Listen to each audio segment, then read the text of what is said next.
ఏం చేస్తున్నారంటే తమ జీవితాన్ని అంతం చేసుకుంటున్నారు.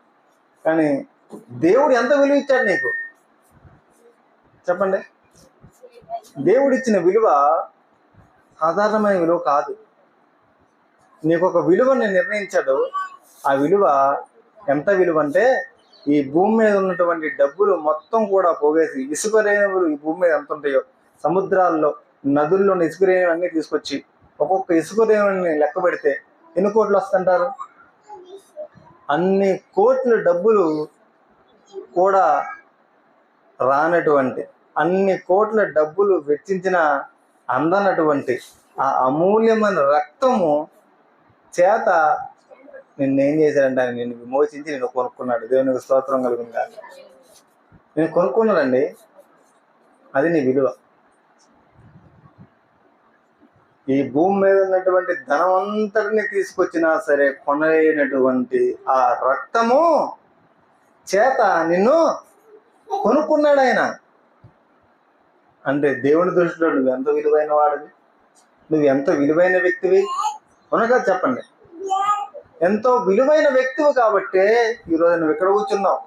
లేకపోతే నువ్వు సినిమా హాల్లో సినిమా చూస్తా ఉండేదాన్ని, ఈరోజు ఎక్కడన్నా ఏ మార్కెట్లోనో ఏ దుకాణంలోనో సమయాన్ని ఎలా గడుపుతా ఉండేవాడు.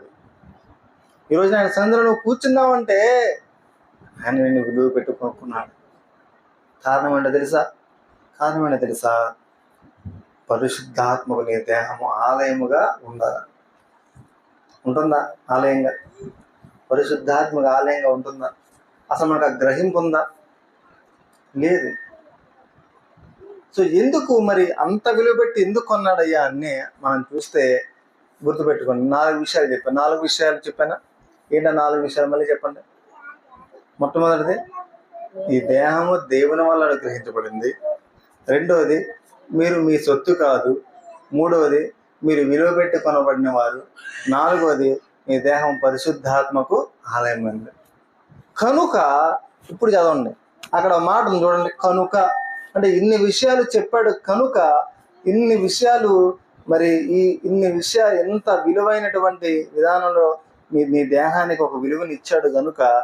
కనుక మీరు ఇలా చేయండి అని చెప్పి అని ఒక మాట మాట్లాడుతున్నారు. ఏంటి ఆ మాట అంటే, చదవండి ఆ మాట, మళ్ళీ చదవండి. కొరింథీయులకు రాసిన పత్రిక, 1 కొరింథీయులకు రాసిన పత్రిక 6వ అధ్యాయం 19వ వచనం. కనుక హల్లెలూయా. అదండి మనము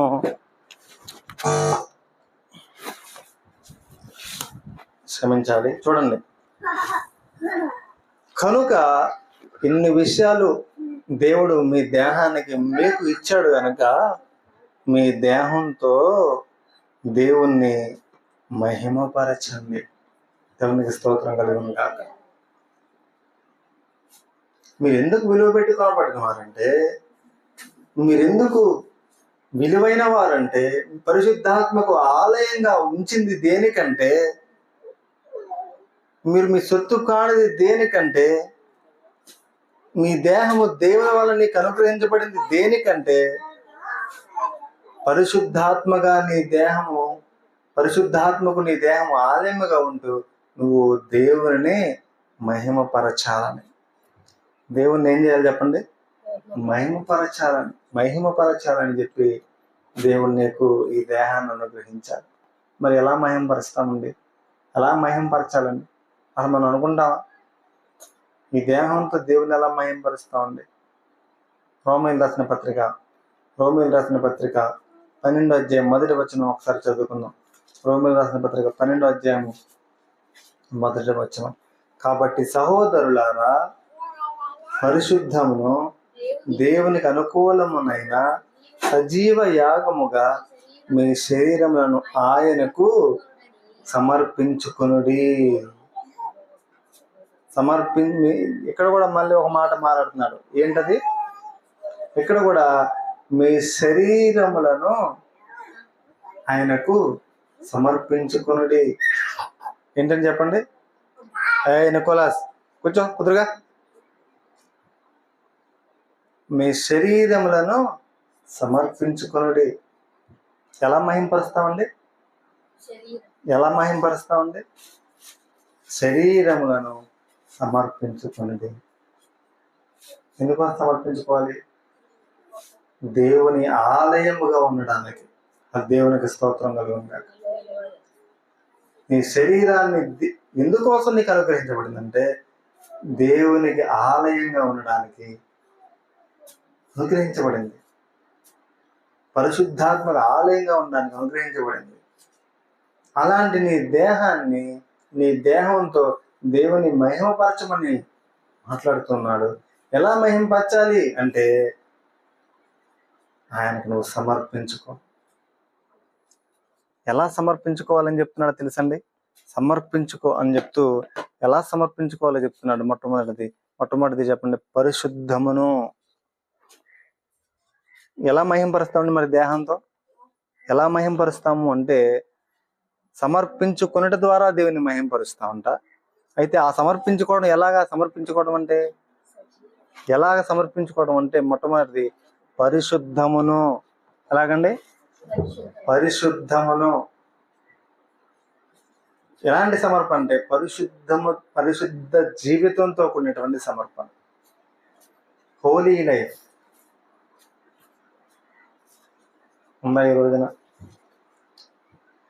చాలా మంది ఎక్కడ తప్పిపోతా ఉంటారంటే ఇక్కడ ఈ పాటలో తప్పిపోతా ఉంటారు, ఈ యొక్క విషయంలో తప్పిపోతా ఉంటారు. అందుకనే నేను సమర్పించుకున్నానండి. ఏం సమర్పించుకున్నావు? చెవిరెంగులు తీసేసాను, మెల్లో చైన్ తీసేసాను. ఓహో, మంచిదే. దేవుని వాక్యంలో రాయబడింది, జడలతో నేను బంగారంతో అలంకరించుకొని రాయబడింది. కానీ అదొక్కటే కాదు సమర్పించుకోవడం. అదిగా సమర్పించుకోవడం అంటే ఒకవేళ నువ్వు తీసుకువేసుకొని వాళ్ళ జీవించాలనుకుంటే మంచిది, అలా ఉంటే తప్పులేదు. కానీ దేవుడు సమర్పించుకోమంటుంది ఏంటంటే పరిశుద్ధ జీవితంతో కూడినటువంటి సమర్పణ. హోలీ లైఫ్ ఉందా? నీ మాటల్లో పరిశుద్ధత ఉందా? బయటకు వెళ్ళిన తర్వాత ఏం మాట్లాడుతున్నాం? బయటకు వెళ్ళిన తర్వాత ఏం ఆలోచిస్తున్నాం? ఏం చూస్తున్నాం? ఏం మాట్లాడుతున్నాం? ఏం ఆలోచిస్తున్నాం? ఎవరితో జీవిస్తున్నాం? ఎవరితో స్నేహం చేస్తున్నాం? మన సమయాన్ని ఏ విధంగా వినియోగిస్తున్నాం? మన సమయాన్ని ఏ విధంగా దేవునికి ఉపయోగకరమైన దానిగా మలుస్తున్నాం? నువ్వు జీవించే జీవితము ద్వారా నీ దేహంలో ఉన్న పరిశుద్ధాత్మ ఆనందించే విధంగా ఉందా? నీలో ఉన్న పరిశుద్ధాత్మక ఆలయమైనటువంటి నీ దేహంలో పరిశుద్ధాత్మ నీ హృదయంలో ఉన్నప్పుడు నీ జీవితం పరిశుద్ధంగా ఉందా? లేదు. లేకుండా ఆయన సమర్పించుకున్నానంటే అది అబద్ధం కాదా? 4 విషయాలు చూసాం మనం. నీ దేహం గురించి 4 విషయాలు చూసాం. నీ దేహం మొట్టమొదటిది ఎందుకు ఎక్కువసార్లు చెప్తానంటే ఈ విషయం మనకు అర్థం కావాలి. నేనంటే ఏంటి అనుకున్నావు? నువ్వేంటి అసలు? ఏంటంటే నువ్వు నీ సొత్తు కాదు. నువ్వు నీ సొత్తు కాదు. నీకు గ్యారంటీ లేదు. నీ బ్రతుకుకి, నీ జీవితానికి ఒక గ్యారంటీ లేదు. నీటి బుడగ లాంటిది నీ జీవితం, త్రాసు మీద ధూళి లాంటిది నీ జీవితం. నరులారా తిరిగి ఎప్పుడు పిలిస్తే అప్పుడు బుడుకు కింద పడిపోయి వెళ్ళిపోవాలి. నిన్న ఒక ఆయన, మా ఊర్లో ఒక ఆయన చనిపోయాడు. పనికి వెళ్ళాడు, పని చేస్తున్నాడు, బుడుక్కున పడిపోయాడు. ఏమైందంటే హార్ట్ స్ట్రోక్ వచ్చిందండి. పిలిచాడు దేవుడు, అయిపోయింది, దేహం అక్కడ పడిపోయింది మట్టిలో. అది నీ బ్రతుకు, అది నీ జీవితం, అది నీ యొక్క విలువ. కానీ మనం గుర్తుపెట్టుకోవాలి, అలాంటి ఈ దేహం అనే గుడారంలో దేవుడు నిన్ను పరిశుద్ధాత్మక ఆలయంగా ఉండడానికి నీ దేహాన్ని దేవుడు ఏర్పాటు చేసుకుని ఈ దేహంతో ఆయన మహిమపరచాలని ఆయన కోరుకుంటున్నాడు. ఎలా మహిమపరచాలని ఆయన కోరుకుంటున్నాడంటే పరిశుద్ధమైన జీవితంతో ఆయనని నిన్ను సమర్పించుకో. ఆ విధంగా నేను మహిమపరచు. పరిశుద్ధమైన జీవితంతో ఆయన సమర్పించుకో. చూడండి, రోమీయులకు రాసిన పత్రిక 6వ అధ్యాయము, అదే 6వ అధ్యాయము 12వ వచనం చూస్తే చదవండి ఒకసారి. కాబట్టి శరీర దురాశలకు లోబడినట్లుగా చావునకు లోనైన మీ శరీరమందు, ఇక్కడ కూడా మాట్లాడుతున్నాడు. దేని గురించి మాట్లాడుతున్నాడు? శరీరం గురించి మాట్లాడుతున్నా, గుర్తుపెట్టుకోండి. శరీరమందు పాపమును ఏలనీయకుడి. ఏం ఏలాలంట? ఈ శరీరము ఎవరికి ఆలయం అండి? దేవునికి ఆలయం. ఈ శరీరము ఎవరి సొత్తు అండి? దేవుని సొత్తు. ఈ శరీరం యొక్క విలువ ఏంటండి? అమూల్యమైన రక్తం. ఈ శరీరము ఎవరి వల్ల నీకు అనుగ్రహించబడిందండి? దేవుని వల్ల అనుగ్రహించబడింది. మరి అలాంటి శరీరము దేవుని ఆలయముగా, పరిశుద్ధాత్మ ఆలయం ఉన్నటువంటి ఈ శరీరము ఎవరి చేత ఏలబడాలండి? ఎవరి చేత నడిపించబడాలండి? పరిశుద్ధాత్మ చేత నడిపించబడాలి. కానీ దేని చేత ఏలబడుతుందంటే పాపము చేత ఏలబడుతుందండి. ఎంత దుర్మార్గం, ఎంత బాధాకరం, ఎంత బాధాకరం. ఆయన అంటున్నాడు, మీ శరీరమందు పాపమును ఏలనీయకుడి. ఈ శరీరాన్ని దేవుని మహిమపరచడానికి ఆయన ఇస్తే పాపము వచ్చి ఏం చేస్తుందంటండి? ఈ శరీరాన్ని ఏలుతుందంట. అందుకని పాపము చేయవాడు పాపమునకు బానిస, దాసుడు అని చెప్పి రాయబడింది. పాపము ఇక నువ్వు పాపాన్ని ఏలటంలా, పాపమే నిన్ను ఏలుతుందంట. చూడు, సినిమా చూడు, ఏం కాదులే కానీ ఏం చేస్తుంది పాపం? వెళ్ళిపోతావు గబగబా, వెళ్ళి ఆన్ చేసి టీవీ నొక్కుని సినిమా పెట్టుకుని చూస్తా అంటే ఏం చేస్తుంది? పాపం నిన్ను ఏలుతుంది. నిన్ను అంత మాట్లాడాడు సంగతి చూడు. ఏం చేస్తుంది పాపం? నిన్ను వెళ్తావు అంటావు, అయిపోయింది. పాపం ఏం చేస్తుంది? నీ ఏలుతుంది. అంటే పాపము ప్రేరేపిస్తా ఉంటే నిన్ను ఈ విధంగా చెయ్యమని చెప్తుండ పాపం నిన్ను ఏలుతాం. ఏదో దేవునికి ఇష్టం లేని పని చేస్తావు, ఆ పాపంలో పడతావు. ఇక ఆ పాపము విడిచిపెట్టాలని విడిచిపెట్టావు, అందులోనే కొనసాగుతూ ఉంటావు. ఆ పాపము నిన్ను ఏలుతుంది. ఇదా చూడు, చెయ్యి, విధంగా వెళ్ళు, అటు వెళ్ళు, ఇటురా. నువ్వు నీ ఆధీనంలో లేవు. ఏం చేస్తున్నాం మనం? దేవుని మహింపరుస్తున్నావా? దేవుని అవమానపరుస్తున్నావా? దేవుణ్ణి అవమానపరుస్తున్నాం. కీర్తనల గ్రంథం 4వ అధ్యాయం 2వ వచనం ఏమంది అక్కడ రాయబడింది? కీర్తనల గ్రంథము 4వ అధ్యాయము చదవండి త్వరగా. కీర్తనల గ్రంథం 4వ అధ్యాయము మొదటి 2 వచనాలు ఏమని రాయబడింది చూడండి ఒకసారి. నరులారా,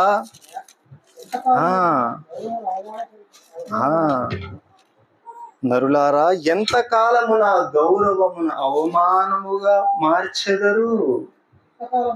ఎంతకాలము వ్యర్థమైన దానిని ప్రేమించెదరు? ఎంతకాలము అబద్ధమైన దానిని వెదికెదరు? ఏం చేస్తున్నామండి? దేవుడు అడుగుతున్నాడు, ప్రశ్నిస్తున్నాడు. ఎంతకాలం నేను సహించాలి? నీ దేహము దేవునికి ఆలయముగా నేను నియమిస్తే, పరిశుద్ధాత్మకు ఆలయముగా ఉండడం కొరకు నేను నీకు అనుగ్రహిస్తే, కొన్ని లక్షల కోట్లు పెట్టినా దొరకనటువంటి ఆ అమూల్యమైన రక్తము చేత నిన్ను కొనుక్కుంటే, నన్ను మహిమపరచడానికి ఈ దేహాన్ని నీకు ఇస్తే, ఆ దేహాన్ని దేని చేత ఏలుబడి చేయించేలాగా నువ్వు చేసావు? పాపము నిన్ను ఏలుబడి చేసేలాగా చేసుకుంటున్నావు. పాపము నిన్ను ఏలుబడి చేస్తా ఉంది. అవమానం కాదా? అందుకే దేవుడు అంటున్నాడు, ఎంతకాలము నా గౌరవాన్ని అవమానముగా మార్చగలరు? ఎంతకాలము అబద్ధమైన దానిని ప్రేమించెదరు? ఎంతకాలము వ్యర్థమైన దాన్ని ప్రేమించెదరు? ఎంతకాలం అబద్ధమైన దాన్ని వెతికెదరు? ఈ రోజున మనం వెతికేవి, మనం అనుకునేవి అన్నీ కూడా మనకు తెలుస్తున్నాయా? ఇది అబద్ధమైనది, ఇది వ్యర్థమైనది. కొన్ని తెలుసు, అయినా సరే అందులోనే వెళ్తాం. అంటే పాపం నిన్ను ఏలుతా ఉంది. అందుకే దేవుడు అంటారు, నన్ను అవమానపరుస్తున్నారు, నా గౌరవాన్ని అగౌరవంగా నీకు మారుస్తున్నారు మీరు. అని అంటా ఉన్నాడు. అందుకనే నేను సమర్పించుకున్నా అంటే ఎక్కడ నువ్వు సమర్పించుకున్నారు? ఏమి సమర్పించుకున్నావు? ఏం మహింపరుస్తున్నావు? పాపాన్ని విడిచిపెట్టకుండా ఆరాధన అంటే అయిపోతుందా? చేతులెత్తి దేవానికి వందనాలంటే అయిపోతుందా? అది దేవునికి మహిమను కలిగిస్తుందా? కలిగించదు. దేవుని మాట మనకి అర్థం కావాలి. ఆయన అంటున్నాడు, యెహోవా తన భక్తులను తనకు ఏర్పాటు చేసుకున్నాడని తెలుసుకోండి. తన కొరకు ఆయన నియమించుకున్నాడని తెలుసుకోండి. ఈ దేహాన్ని తన కొరకు ఆయన, ఈ జీవితాన్ని తన కొరకు ఆయన నీకు ఇచ్చాడని గుర్తుపెట్టుకో. అంతేగాని నీకు నచ్చినట్లుగా నీ కొరకు నువ్వు జీవించడానికి కాదు. చూడండి, రోమీయులకు రాసిన పత్రిక 6వ అధ్యాయము, అది మళ్ళీ చదువుతాం. కాబట్టి శరీర దురాశలకు లోబడ్డట్లుగా చావునకు లోనైన మీ శరీరమందు పాపమును ఏలనీయకుడి, మరియు మీ అవయవములను దుర్నీతి సాధములుగా అప్పగించకుడి. దేనికి సాధనాలుగా? దుర్నీతికి సాధనాలుగా అప్పగించొద్దు. నీ దేహాన్ని, నీ అవయవాలను దుర్నీతివి, పాపానికి సాధనాలుగా అప్పగించొద్దు. మరి ఎలాగ ఉంచాలి అని అంటున్నాడంటే 19వ వచనంలో, అలాగే పరిశుద్ధత కలుగుటకై మీ అవయములను నీతికి దాసులుగా అప్పగించండి. హల్లెలూయా. సో దేవుని ఎలా మహింపరచగలం అంటే ఆయన అంటున్నాడు, సమర్పించుకోండి. ఎలా సమర్పించుకోవాలంటే హోలీ, పరిశుద్ధమును, మొట్టమొదటిది పరిశుద్ధ జీవితంతో కూడినటువంటి సమర్పణ ఆయన కోరుకుంటున్నాడు. ఎలా సమర్పించగలం అంటే రెండోది, దేవునికి అనుకూలమైన అంటే యాక్సెప్టబుల్, దేవుడు అంగీకరించదగినటువంటి విధంగా. పాత నిబంధనలో మనం చూస్తే అబీహులు అనే ఒక ఇద్దరు ఉంటారండి. యెహోవా ఆజ్ఞాపించిన వేరొక అగ్ని తీసుకొచ్చి అక్కడ బలిపీఠం దగ్గరికి వస్తూ ఉంటారు. దేవునికి వెంటనే కోపం వస్తుంది. ఆ అగ్ని లేచి మళ్ళీ వాళ్ళని దహించి వేస్తాడు. అంటే ఏంటి? అది అగ్ని, ఇది అగ్నిగా కాదు. దేవునికి అనుకూలము కానటువంటిది దేవుడు అంగీకరించడు. నువ్వు చేసే పని దేవునికి అనుకూలమేనా? నువ్వు నడిచే మార్గం దేవునికి ఇష్టమైనా, దేవునికి అది అంగీకారమేనా? అది పరీక్షించుకోకుండా నేను చేసేస్తా దేవుని పని అంటే నువ్వు కుదరదు. నా సన్నిధికి రమ్మన్నవాడు ఎవడురా మిమ్మల్ని అన్నాడు యెషయా గ్రంథంలో 1వ అధ్యాయం. అగ్ని లేచింది, వేరొక అగ్ని తీసుకొచ్చారంట, వాళ్ళని దహించి వేసింది. కారణం ఆయన రోషం కలిగినవాడు. పరిశుద్ధమును దేవునికి అనుకూలమైనటువంటి సేవ జరిగిస్తున్నారా? ఈ రోజున చాలా మంది సేవ చేస్తా ఉన్నారు, దేవుని పని చేస్తున్నారు, కానీ ఒకడు గుర్తించుకోవట్లా. ఇంతకీ ఇది నేను చేసే పని దేవునికి అనుకూలమైందేనా? దేవునికి ఇది అంగీకరిస్తాడా? ఆయన దగ్గరికి వెళ్ళిన తర్వాత, అయ్యా మేము నీ నామమున చాలా పనులు చేసాం, అయ్యా ఇవన్నీ ఇంత పని చేసాం, అంత పని చేసాం అంటే, అక్రమము చేయవాళ్ళరా మీరెవరు నా దగ్గర వదలకుండా అన్నాడు. అక్రమము చేయవాళ్ళ, అయ్యా నీ నామమున దివ్యాన్ని నిలగొట్టాం, అయ్యా నీ నామమున మేము స్వస్థతలు చేసాం, అద్భుతాలు చేసాం అయ్యా అంటే, అద్భుతాలు చేసే వాళ్ళందరూ, స్వస్థతలు చేసే వాళ్ళందరూ అంగీకరించట్లేదని నేను చెప్పట్లా. కానీ నువ్వు అక్రమము చేస్తున్నావు, ఆ వరాలను వాడుకుంటున్నావు. నీ జీవితం అక్రమంగా ఉంది, క్రమంలో లేదు. నీ జీవితంలో ఎన్నో లోపాలు ఉన్నాయి, అక్రమమైన మార్గాల్లో నువ్వు జీవిస్తున్నావు. నేను సేవ చేస్తున్నావు అనుకుంటున్నావు, మభ్య పెడుతున్నావు, మోసం చేస్తున్నావు, రకరకాల మాయలు, మంత్రాలు, జిమిక్లు చేస్తున్నావు, ఏవో సంఘం అంటున్నావు. అక్రమం చేసేవాళ్ళ ఉన్నావు. మా ఇంటి దగ్గరలో ఒక చర్చ్ ఉంది. కోడిగుడ్డు పాట 300, అరటిపళ్ళు పాట వేస్తారు.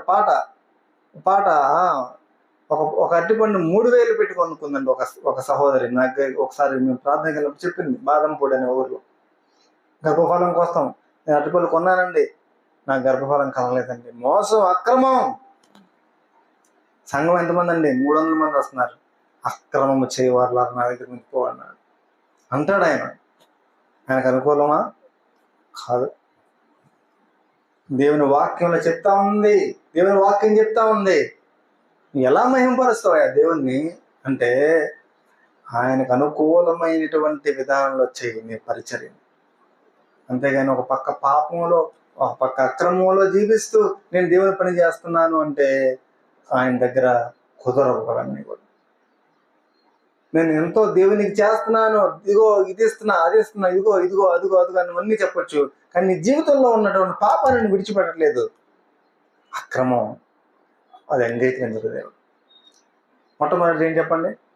పరిశుద్ధమైన జీవితంతో కూడినటువంటి సమర్పణ.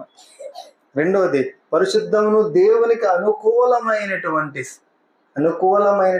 విధానంలో కూడినటువంటి సమర్పణ. మూడవది సజీవ యాగముగా. 3 విషయాలు. ఎలాగండి? సజీవ యాగముగా. సజీవ యాగం అంటే పాత నిబంధనలో యాగం ఉండేది, బలి ఉండేది, దహన బలి ఉండేది. ఒక ఎద్దునో ఒక గొర్రెనో తీసుకొచ్చి అక్కడ దహించి వేస్తున్నప్పుడు అవి కరిగిపోతా ఉంటాయి ఆ మంటలో. అది ఒక బ్రతుకున్న దాన్ని తీసుకొచ్చి అక్కడ పెట్టారనుకున్నా ఎలా ఉంటుంది చెప్పండి? ఆ వాత వర్ణనాతీతంగా ఉంటుంది కదండి. అయితే దాన్ని పోల్చి ఇక్కడ చెప్తున్నాను ఏమనంటే, నువ్వు సమర్పించుకోవాలయ్యా. ఎలా అంటే నువ్వు నీ దేహాన్ని, నీ శరీరాన్ని సజీవ యాగంగా సమర్పించుకో. అంటే అర్థం ఏంటంటే అర్థము అంత బాధ కలిగించే అంశం ఏంటి చెప్పండి మనకి? అందుకని ఆయన అన్నాడు, ఎవడైనా నన్ను వెంబడించగోరిన ఎడల, లోకాసువార్తలో ఉంది, ఎవడైనా నన్ను వెంబడించగోరిన ఎడల తన్ను తాను ఉపేక్షించుకొని తన సిలువను తాను ఎత్తుకొని నన్ను వెంబడించాలి.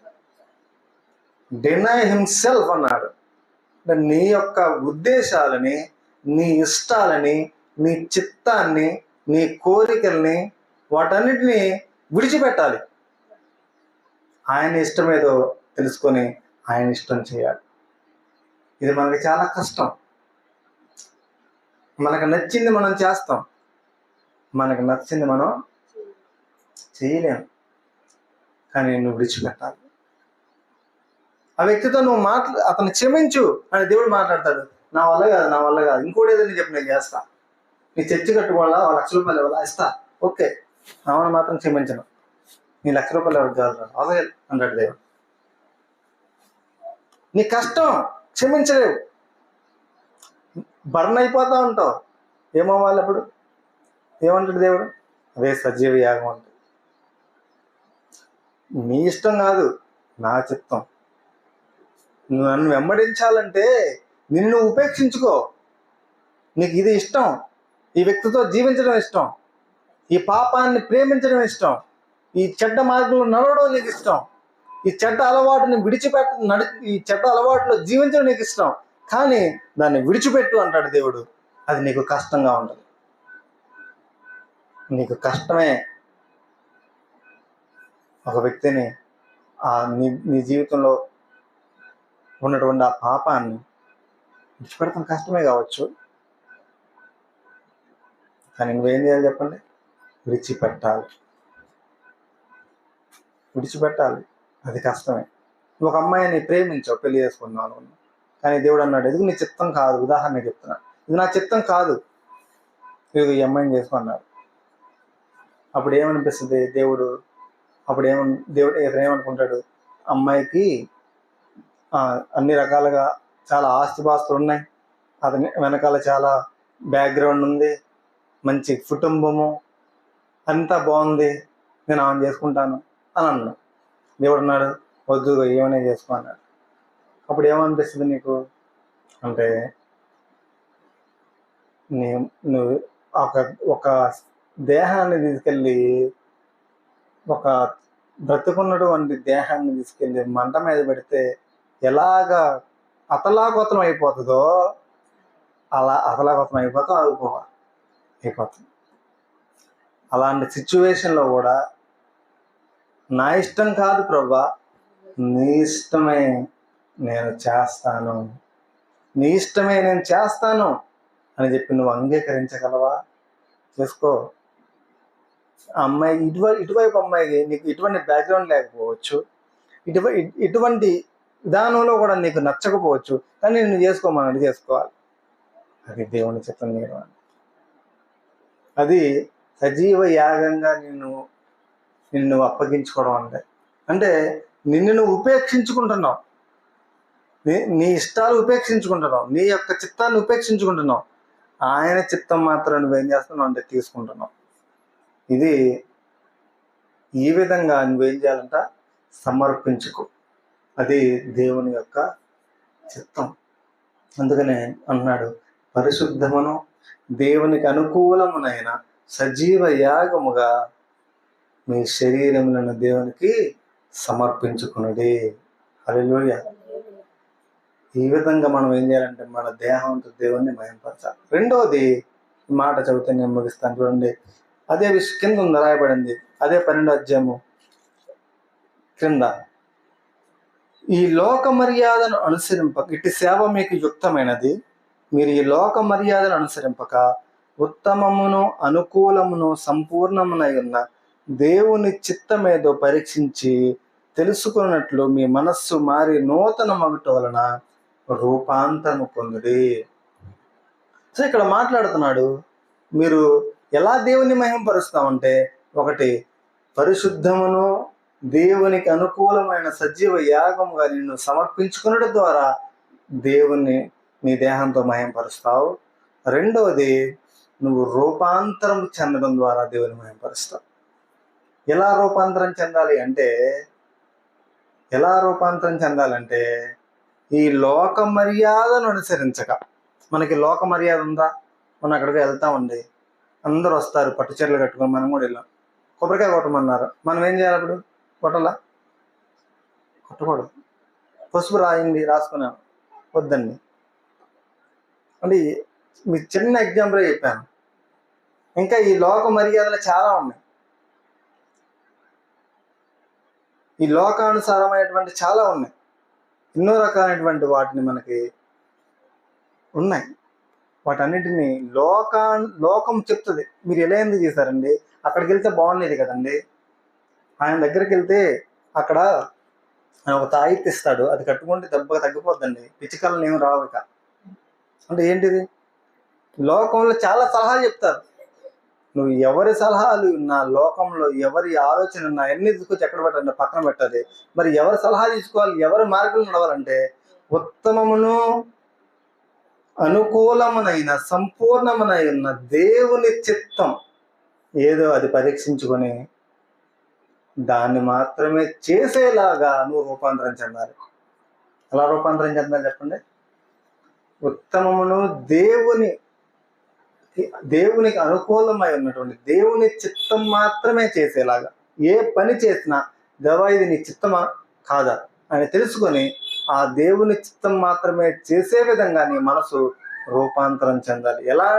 ఎలా విధానం నుంచి ఏ విధానంలో రూపాంతరం చెందాలంటే, నీకు లోకానుసారమైనటువంటి లోక మర్యాదలు అనుసరించే విధానం నీకుంది ఒకప్పుడు.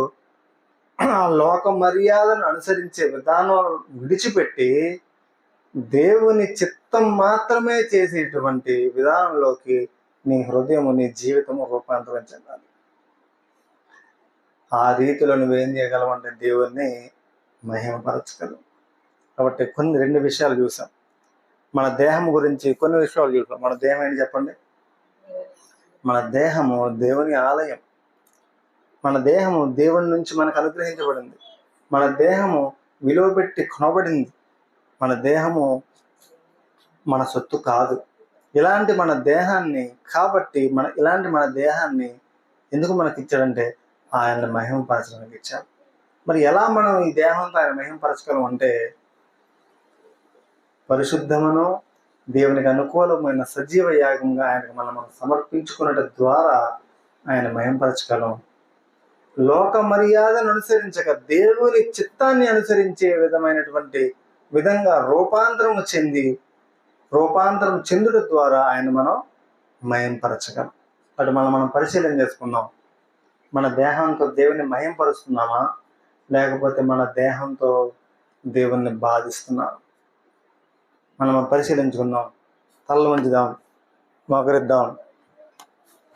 ఎక్కడ మనము తప్పిపోతున్నాం, ఎక్కడ మనము లొంగిపోతున్నాం, ఎక్కడ మనం పడిపోతున్నాం, ఏ విషయంలో దేవుని అవమానం కలుగజేస్తున్నాం అలా పరిశీలించుకున్నావా?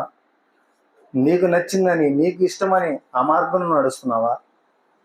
అది దేవుని చిత్తమో కాదో పరీక్షించకుండా నడుస్తున్నావా? ఎంతకాలం నా గౌరవాన్ని అగౌరవంగా మారుస్తారు? ఎంతకాలం నా గౌరవాన్ని అవమానం చేస్తారు? ఎంతకాలం అబద్ధమైన దాన్ని వెతికేది, ఎంతకాలం వ్యర్థమైన దాన్ని ప్రేమించారని దేవుడు అడుగుతున్నాడు. యెహోవా తన భక్తులను తన కొరకు ఏర్పాటు చేసుకున్నాడని తెలుసుకోండి అంటున్నాడు. నీ దేహంతో దేవుని మహింపరుస్తున్నావా? లేదా నీ దేహం పాపము చేతిలో ఏలుబడి చేయబడుతుందా? పాపము చేత ఏలుబడి చేయబడుతుందా? ప్రశ్నించుకో. దేవుని ఆత్మ చేత ఏలుబడి చేయబడుతున్నావా? పాపము చేత ఏలుబడి చేయబడుతున్నావా? సహోదరుల సహోదరు, పరీక్షించుకో. ఒక చిన్న ప్రార్థన చేసుకుందాం. జీవం కలిగిన తండ్రి, నీ పాదాలకు వందనాలు, స్తోత్రాలు. మధ్యాహ్న కాల సమయంలో నీ వాక్యములో నుంచి నీ మాట నిబడి అనుగ్రహించడానికి స్తోత్రాలు. హృదయాల్లో వాక్యమును భద్రపరచండి. సరైన విధంలో నీ వాక్యాన్ని ప్రతిస్పందించి విధేయత చూపించి సరిచేసుకుని నువ్వు ఆశించిన రీతిగా ప్రభా వారు నిన్ను మహిమపరిచేవారుగా, నీ ఘనపరిచేవారుగా, పరిశుద్ధమును అనుకూలమును దేవునికి అనుకూలమునైనటువంటి ప్రభా సజీవ యాగముగా నీకు సమర్పించుకున్న వారుగా, రూపాంతరం చెందేవారుగా బిడ్డల మీద చేయండి. కృపణ వారిని సహాయం చేయమని కోరుకుంటూ యేసు నామములో ప్రార్థించి పెడుకుంటున్నాను తండ్రి. ఆమేన్.